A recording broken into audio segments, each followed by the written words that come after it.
Welcome all you lovely people to another r/malicious compliance video. Before we get into the stories today, I want to announce and remind you guys that I'm randomly giving away a $20 Amazon gift card to one lucky viewer that comments on any videos I upload this week on both Storytime and Storytime. That means for your best chance to win, you'll want to leave as many comments as you'd like on each video we've uploaded this week on both Storytime and my second channel Storytime. So best of luck!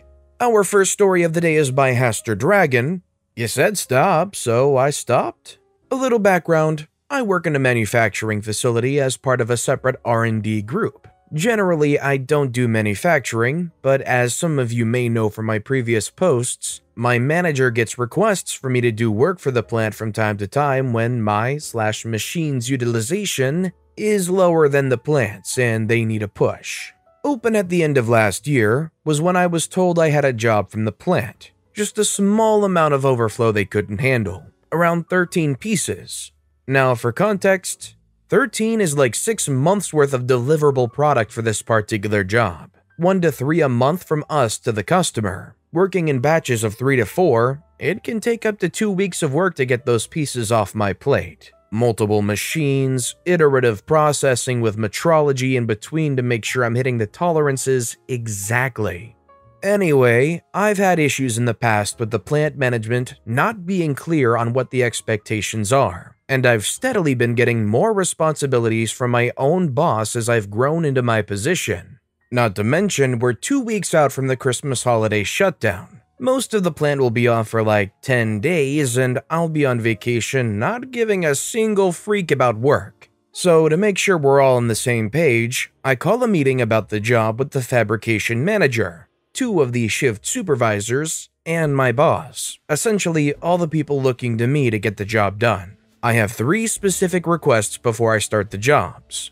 1, it is the plant management/supervisor's responsibility to let me know the due dates for the parts. Expectation is like, we need 2 for January, 3 for February, 1 for March, etc. And it's their job to tell me this with proper lead time. At least 2 weeks, but ideally more so I can work them into my other duties. 2, I have my own responsibilities that have to come first. So if they want parts from me, they have to give me proper heads up that they need them. I don't work for the plant, and I really don't have time to check in every week to see if they think they'll need parts in the coming weeks. 3, if I don't hear from them, the assumption is they're either ahead on their end of the same job and/or don't need the parts from me right now, so I won't be processing them. I spoke to my boss ahead of time about these expectations, and he wholeheartedly agreed. We're doing them a favor, and he has crap he wants me to do for our milestones. Everyone agrees in the meeting, and the main supervisor said upfront we need 4 for January. Great, I had a couple of weeks before Christmas and a clean plate, so I was able to jump out 6 parts. Half the job was done and over with before I left for my vacation, so pleased with myself. Of course, I worked until December 23rd and nobody was in the plant to receive the parts. But I came back in January feeling like a bad bud ready to hand off more than enough to cover them for their due dates through February. First day back, I'm told the plant cannot accept the parts from me. They're backed up and I need to hold them until they can release them to the next team for post-processing. Until then, they're in a holding pattern with no idea when they'll need them. Cue malicious compliance. I flat out say, okay, but I busted my butt to get these parts they had to have by January, and I'm not going to churn out more product until they take the stuff I already finished. I have my own job to do. So now I have 7 parts completely untouched. Well, it's mid-April, and they only took 4 of the first 6 parts from me like a week ago. I haven't touched the other 7 in months, and nobody has come to me asking when they'll be done or indicating they need them by a specific date. I'm going on vacation next week and have a deadline to meet for my department. I just got asked by a different shop floor supervisor. Guy wasn't in the original meeting, and I feel bad for him because they sent him my way knowing I wasn't going to have the parts or be willing to comply instantly, asking me where the other parts are. My response is, I have 2 parts waiting on release to the plant, and none of the others are even close to ready. Before he could even try to lean on me to get a few more done, I reminded him I don't work for him or the plant. I'm completely outside his management structure as a whole, and I have my own work to do. He'll get his 2 parts, and then we'll have to renegotiate after I come back from my vacation. I think OP is pretty justified in being annoyed. If somebody kept asking you to do something right now, and then they come back for that thing way later, wouldn't that upset you too? Or are you the kind of person that wouldn't mind just getting it done in advance and just holding on to it until they come for it? Let me know in the comments down below. Our next story is by Leith Cheen. Don't want to let me train a replacement before I leave? Alrighty then. I used to work as the dedicated inventory guy for a tire and wheel store that dealt in only that. Big chain. All their guys wear black, not by choice, even on the most blistering of days. Nearly 10 years working there, and I was the only one handling their 5,000 to 7,500 tires, along with several hundred wheels, nuts, bolts, tire lube, replacement parts. Basically, I organized the entire store in terms of what was bought, sold, used. I received most shipments, whether a single tire by FedEx or our 2 times a week shipment of 400 to 800 units. Not something I knew for a long time, but my technical job was listed as a 3-person rotating task. I did it all myself. The manager I worked with for most of these 10 years was very happy and supportive of me, trying to make sure I was taken care of if I needed help. Unfortunately, the company underwent plenty of bleh changes after the owner of the whole chain died. It shifted from a family thing to a profit and micromanagement thing. My great manager was stressed and went from great to not so great. I won't deny, I got pretty upset with a few things from him, but it was just the situation didn't favor him. Ultimately, he was transferred to an administrative position to finish out till retirement, and we got a new manager and lots of extra salary salesmen. I was left on inventory, as everyone confirmed I was the only guy for the job that knew anything.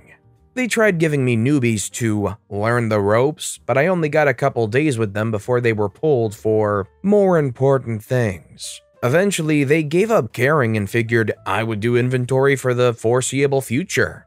Well, the end of 2018 came with me looking for other opportunities. It wasn't entirely because of the shift at work, but doing a 3-person job after 10 years was starting to take its toll on my back. I started about 20 and was getting close to 30. I can't deny I was getting kinda scared I would do something irreparable to my back that would stick with me forever.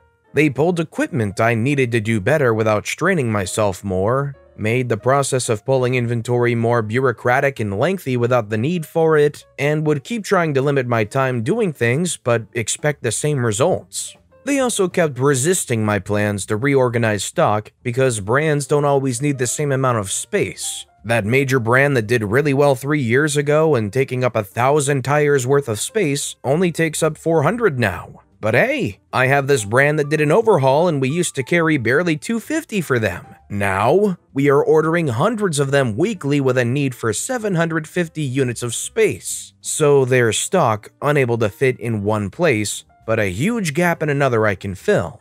I'm sure some of you can understand. You just don't start shoving items from the wrong brand into a gap because there's space there, use it. As I'm in the final weeks of my lovely tenure there, I've been training for the new job for about 6 weeks. They had plenty of warning to replace my position. I reminded them they should find someone I can give the rundown to before it's too late. My new management, as well as 2 salesmen I never liked, in very businessy and polite terms said, "Just do your job and let us worry about it." I tried to be nice about it because while I don't get on well with the salesman, except one, he was always great, and I love my fellow service techs in the back getting dirty on every car through the heat of summer and getting our legs turned almost blue when working in the freezing snow and slush of the winter. I then realized that it really is their problem, not mine. Cue the malicious compliance. I found a lovely time when all 3 of my most concerning resistors were away. 2 were on meetings with corporate for 2 to 3 days. 1 was on vacation for the rest of the week. This was great as it was my last week as well. I hauled all kinds of butt that week. I reorganized the whole place to my OCD specs. I wanted everything to fit. I wanted everything perfectly presentable. I did it my way and got everything in.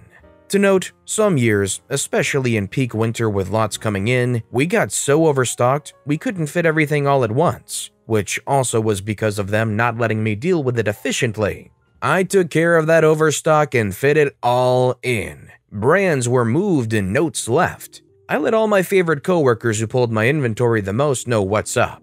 They adapted instantly because it's really not that hard. Just remember that the salt's in the pantry now, not next to the stove. I was commended on my effort and thanked for doing that before leaving. However, I knew what was coming. No, not from the guys who didn't want my organization methods. By not replacing me, or at least covering what I've been doing for 10 years, well, imagine it like giving someone a nice, clean, and well-working car that they never maintained because it was always taken care of. Yeah. I started my new job and got paid almost double. A couple months in, and I start getting calls from former coworkers. Apparently, they never really tried to replace me at all. Things fell apart. Tires were shoved into the racks with no regard for where they belonged. If there was space, fill it. After 3 months, I heard 3 longtime employees walked out because the lack of organization was killing their pay times for dealing with cars, leading to a domino fall of stressful work environment stuff. It took an average of 15 minutes at our store to deal with most things on one car. However, I was told it was taking that long just to find the units needed after pulling the car in. Heck, sometimes they gave up and tried to huff it to another nearby store to find their tires, thinking they had an inventory error. Obviously, that level of delay and inefficiency made the managers angry at those they blamed. Service techs usually got the heat. I wish I could say there was more juicy details about the aftermath, but at a certain point, all my ears in that store left. I feel like that's enough said in and of itself. One bit that came about the 4 or 5 month mark after I left, though, one of the managers called me on my personal phone.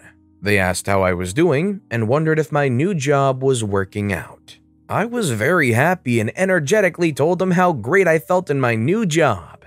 He inquired whether I might be interested in helping out at the store again.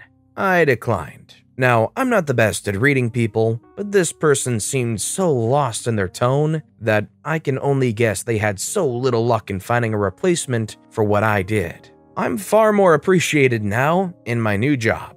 The thing that made me feel a little bad but also goodish is that my former coworkers agreed that when I left was when things started to get terrible. It probably didn't hurt that I was the insatiable goof of the store too, who told so many bad puns.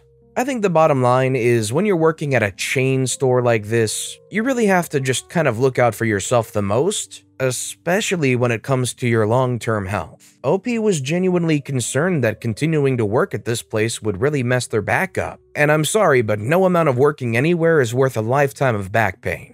I just bet it feels pretty good that everything kind of fell apart when they left in a weird way, because it kind of reaffirmed how important they were. And our final story of the day is by Amza1. I had a question about junk fees. Mortgage lender condescendingly told me, "Don't sign it then," instead of answering the questions. So I didn't. Now he's calling begging because he personally lost 9 grand and lost 20 grand for his company. I'm currently trying to buy a house and was given the loan agreement with the fee sheet and all that. They were overpriced by around 6,000 more than all their competitors. I originally was dealing with one guy who was nice. Turns out he's not the one that does the loans. It's another guy who is the biggest D-bag. I didn't like him from the first time I spoke to him because he asked me for a number to call for my employment. And I said, "Who are you going to call?" So I can give him that number. And he tells me, "Whoever picks up the phone." Yeah, no crap. Anyways, he wants me to pay him $9,000 cash and a lending fee up front. Most places add it onto the loan, so you pay it over the life of the loan. and it only adds about $20 on your monthly payment, which makes a lot more sense than having to pay this one guy $9 grand cash, plus another $11 grand to his company for paperwork and stuff. I called him about the fees, and that wasn't even the one I was questioning. I was questioning a $200 credit report.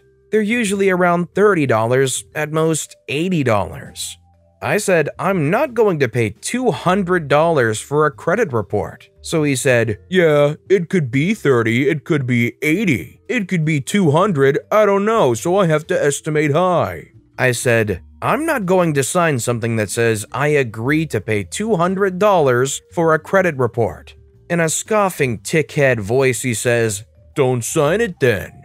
Obviously, I'm not signing it, and that's why I'm calling you, because if I don't sign it, we can't do the loan. So I just said, okay, and we got off the phone. I immediately start getting calls from the owner of the place, who was the original one I dealt with, saying, oh my god, what happened? I was next to him and heard the whole thing. No, he didn't mean it like that. And I hear him in the background trying to explain himself.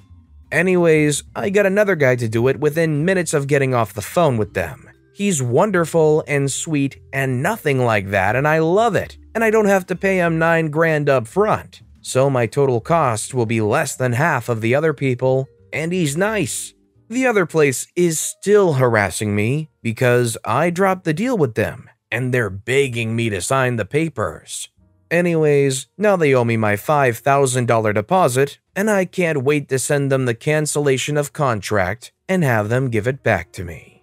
You know, you'd think if you were trying to get somebody on the hook for upwards of $20,000 up front, you'd be playing the biggest friend card, oh, I'm so nice to you, let's do everything we possibly can type persona. If I was the owner, I would consider firing them or seriously retraining after that. But with that being said, that's all the time we have for today. So if you have a favorite story of the day, let me know which story and why in the comments down below. But besides that, if you enjoyed the video, please consider giving it a like, and if you haven't, subscribe and turn notifications on so you'll never miss an upcoming video. No matter what you do, whether it's just viewing the video, liking, subscribing, turning notifications on, I appreciate the heck out of it. Every little thing that you do helps the channel grow that much more, and I can't thank you enough for it. So, until next time, I hope you all have a wonderful day, and I'll be right here next time on the Storytime channel.